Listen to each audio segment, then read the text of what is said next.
Have you ever felt like you were in the middle of hell? I have. That day, when the Los Angeles sky turned orange, I experienced the most terrifying moments of my life. And the most unexpected person, my neighbor Woody Allen, saved me. It all started suddenly. Max, my loyal dog, was barking in an unusual way. When I looked out the window, the sight froze me in place. The sky was covered in thick black smoke, and massive flames were rapidly approaching our neighborhood.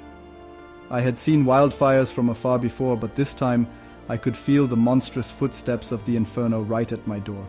I sat in a corner of my house, paralyzed, not knowing what to do. I tried calling for help, but the phone lines were jammed. Everything felt frozen. The only thing that brought me back to reality was Max's frightened gaze.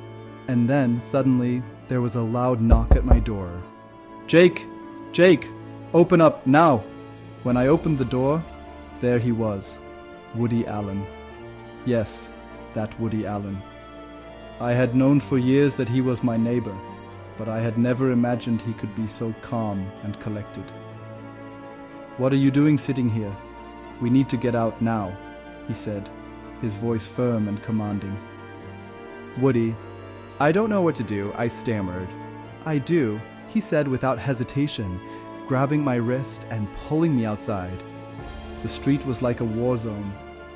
People were running in panic, cars had crashed into each other, and smoke was everywhere. The air was so heavy that breathing felt like torture. Max was barking nonstop, clearly terrified.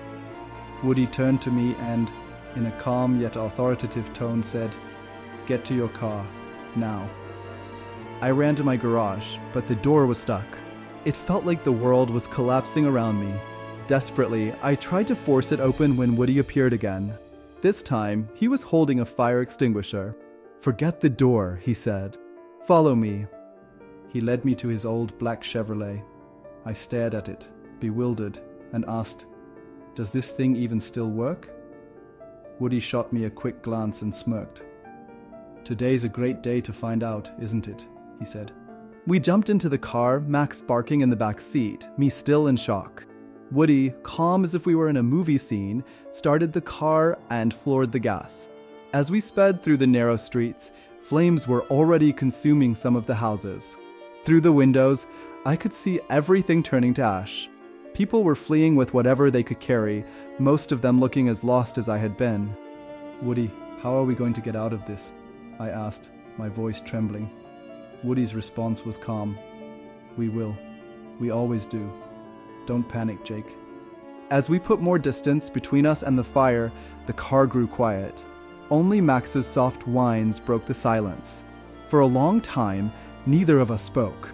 Finally, Woody pulled the car onto a hill and pointed down at the view below. Our neighborhood was ablaze.